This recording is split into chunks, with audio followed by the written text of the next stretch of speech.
Hello, and for today's character study I'm going to be taking a look at Paul Phoenix. Now, Paul is one of the staple characters of the Tekken series, which is interesting because he's never actually featured prominently in the main story arc. But regardless, he is my personal favourite of every character to have featured in the series to date. So I'm going to go through and proceed to talk about Paul's aesthetics, gameplay and story from Tekken 1, when I first was introduced to the game and the character of Paul, right the way through to the present day. And I'm going to take a look at how this character has evolved over the years, in terms of story, aesthetics and moveset, and also provide some thoughts on Namco's trajectory with him. Now, just starting on a personal note, I think my early interest in Paul stemmed purely from his aesthetics. Obviously there's the hairstyle, but with particular regard to his attire as well. In Tekken 1 he had this bright red judogi, which really distinguished him from the other characters in the series, and from the quite monochromatic, plain backgrounds that were available in Tekken 1, back in 1994.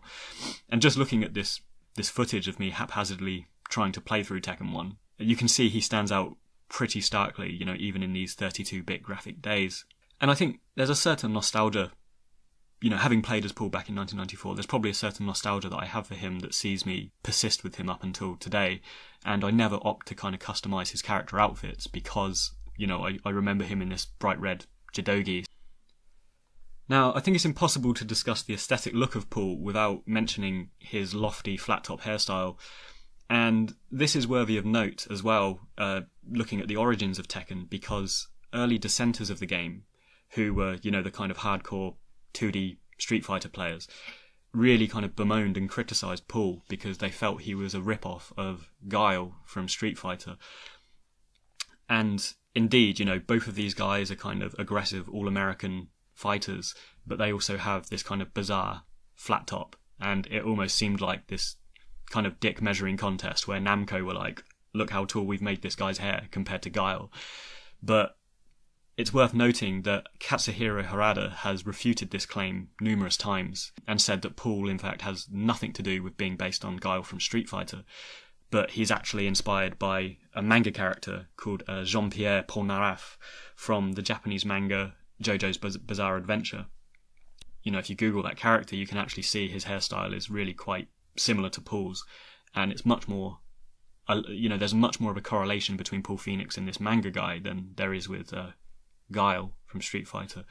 And it's worth noting as well, just in terms of personality, Guile is this sort of all-American, I can't remember if he's a pilot or if he's in the Marines or something like that, but, Paul is Street Fighter. He's like a bum, he's not like this kind of honourable American dude. He's an aggressive, kind of self-obsessed kind of fighter.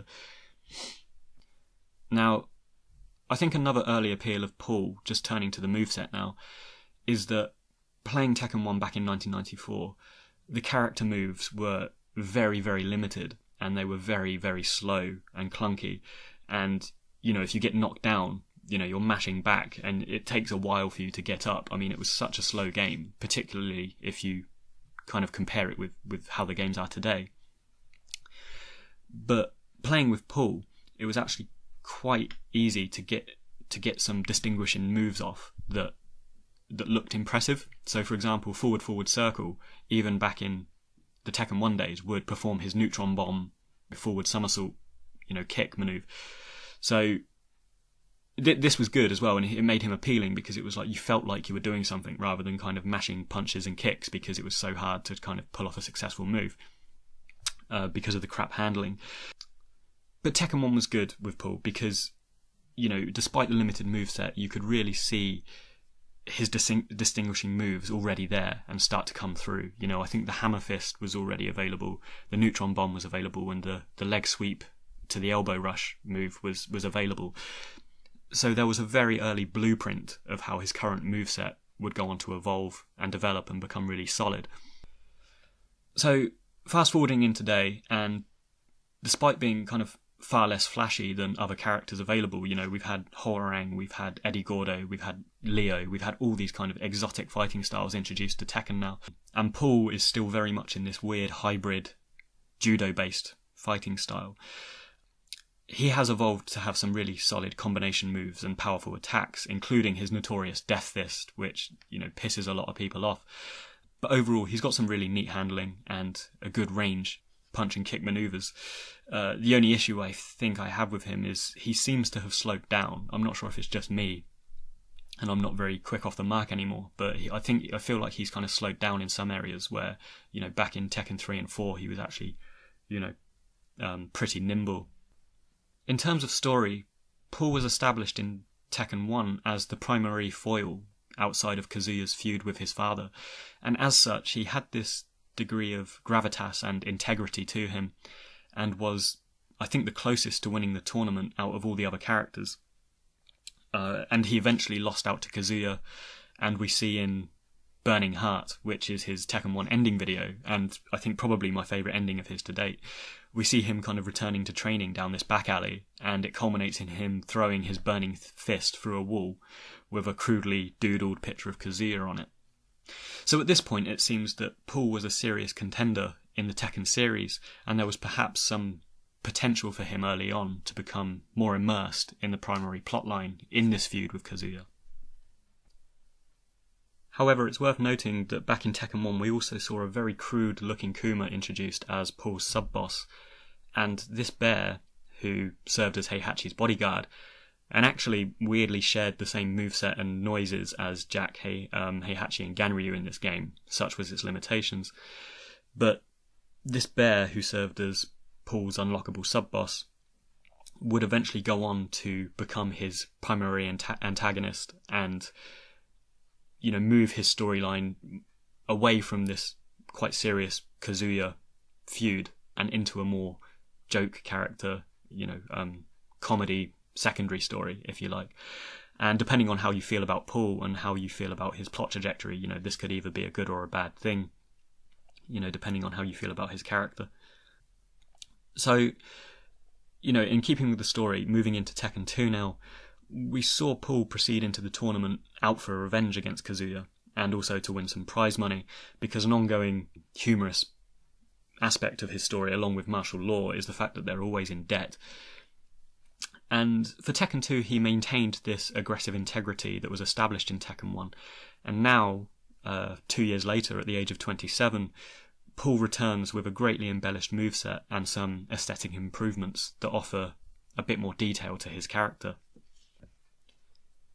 So, since Tekken 1, Paul has been jobbing around New York as a bouncer and as a street fighter, constantly honing his hybrid judo techniques. And in this game, we also see him, again, fail to successfully win the tournament. But significantly, in Tekken 2, his friendship with martial law is fostered for the first time, and where his own ending video sees him successfully punch through an avalanche, which is pretty cool, Law's ending sees Paul attending his dojo to further develop his hybrid martial arts skill set, and later games we do see him adopting more fluid maneuvers and, this infamously failed backflip which he attempts in this Tekken 2 ending. So one of the things I've always liked about Paul is how he never really loses the tournament because he's not a good fighter, and in the canonical Tekken 2 storyline, Paul fails the tournament because he fails to arrive at the final fight on time, thus, losing the tournament via forfeit.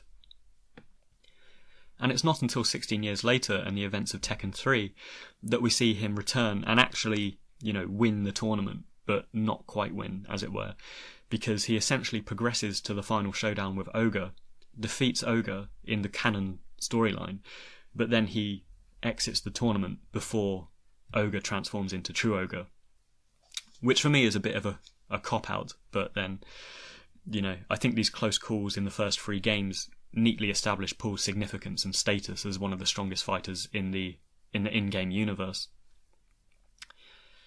And again for Tekken 3, there's also further development to his relationship with the Law family, and the reason given for Forest Law's introduction to the series at this juncture is that Paul Phoenix apparently insists that the young son train with him and accompany him to the tournament to test his skills. So we see the really cool introduction of Forest Law here, because of Paul Phoenix. And I think this is significant in a couple of ways, actually, and Tekken 3 is a very significant game in quite a few ways because of this injection of new blood and younger characters. And if we look particularly at Forest Law's ending video, which is called Middle Age, I mentioned in my Tekken 3 review actually that this game was in many ways the passing of the torch to a new generation of fighters. Most prominently we have Jin Kazama replacing Kazuya, we have Hororang replacing Baekdu-san, and we have the second King replacing King. There's loads of new fighters in this, Julia Chang. There's loads kind of superseding these earlier, older characters. And this is because, firstly, a lot of the fighters from the first two games are getting on a bit, with particular regard to Paul. And in Forest Law's ending video, we see Martial Law and Paul attempting to do Forest Law's kip-up flip maneuver and failing horribly. And I think this signifies a turning point for Paul, because he is aging, and rather than having this youthful, aggressive demeanour that we see in the first two games, and this status as a serious contender that he had in the first three games, this is like the turning point for me, I think, where he starts to become a joke character, which sort of takes flight from Tekken 4 onwards. And just a final note on Paul's age when it comes to Tekken 3. I think there is some continuity issues here, because he's usually regarded as being 46 years old at the time of Tekken 3, but if he was 27 years old during the events of Tekken 2, he would actually be about 43 years old around the time of Tekken 3. So I'm not sure where they got their figures from there, but yeah, I think there's a kind of continuity error with Paul's age here. So moving on to what I consider the second chapter of Paul's character development in the Tekken series, which is Tekken 4 and beyond. The prologue to Tekken 4 explains how Paul's consistent misfortune in the tournament and his defensive arrogance in response to this has rendered him as a joke, not just, in the game, he's like humorous, but also to people in the world. He's basically lost the respect of people.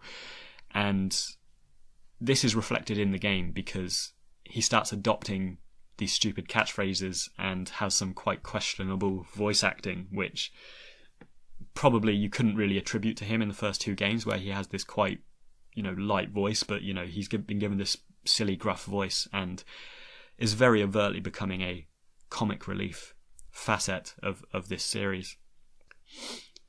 What we also see is his primary story now transitions fully into becoming a feud with Kuma rather than Kazuya, and there's some haphazardly half-baked plans he concocts with Martial Law, which I don't really mind so much, because these two characters become this comedy double team that is often seen in martial arts movies like Rush Hour or Double Impact, or actually, digressing, my personal favourite martial arts film ever is a film called Drive, which is not the Ryan Gosling movie, but it's a 1997 martial arts movie starring Mark Dacascos, I think his name is, and Kadeem Haddison. But yeah, they just have this kind of comedy double team thing going on, and it's quite a nice dynamic to have, particularly when they consistently feature in each other's endings, which I really like. Just on a note of the moveset, Paul, again, of course, continues to have a further embellished and fluid moveset and combinations by Tekken 4, but those of you that actually listen to my Tekken 4 review will know that I do have some misgivings about it, and having played through it to look at this study of Paul, I did find this game harder to get on with, and one of the reasons was that if you push up or you push down, rather than ducking and jumping, which is, the common thing for Tekken to do on this 2D plane, they tried introducing this Z-axis maneuverability, so you're kind of sidestepping and no longer able to easily jump and do these kind of, attacks while jumping and ducking, which kind of annoyed me. But anyway, that's beside the point. Regarding Paul's trajectory once more, I think it's just funny to see how far he's fallen when, now we're getting to Tekken 4 and 5. We see him going down this even more ridiculous path where his ending in Tekken 5 is parodying his Tekken 1 ending. Apart from now, he's trying to fight against aliens and become the toughest fighter in the universe. And equally, Martial Law's ending sees Paul on this kind of push bike, because in the canon story, Forest Law has destroyed his motorbike when he took it for a joyride. So yeah, we see him presenting Martial Law with a big repair bill, and again going back to this humour that Marshall and Paul are always in debt. We see Marshall kind of knocking him out and kind of running away with this bill. Interestingly, on the note of these characters that are sort of introduced as quite serious and then gradually losing integrity and being introduced to the joke side of the franchise, from Tekken 6 we also see this humour between Paul and Marshall, but we have Steve Fox introduced as their friend, who's kind of concocting these plans with them as well. And it's interesting to note that Steve kind of started off as quite this tragic character who was trying to find out about his past and the fact that Nina Williams is his mother. But we've started seeing him in these quite goofy endings alongside Paul and Law, which, is just quite strange to see, really. And finally, moving into the present day in Tekken 7, we see Paul return once more as comic relief and fighting against Panda. But incidentally, we do see a slight shift in his aesthetics here as well, where it was almost always focused on his motorbike leathers and his red judogi. We now see a much more American palette introduced for Paul, and we see these kind of red, white and blue colours of the American flag introduced, which once again posits Paul as an almost all-American guile figure.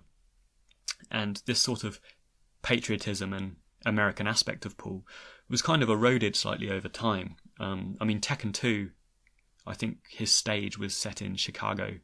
Tekken 1 and 2, I think he was in Chicago.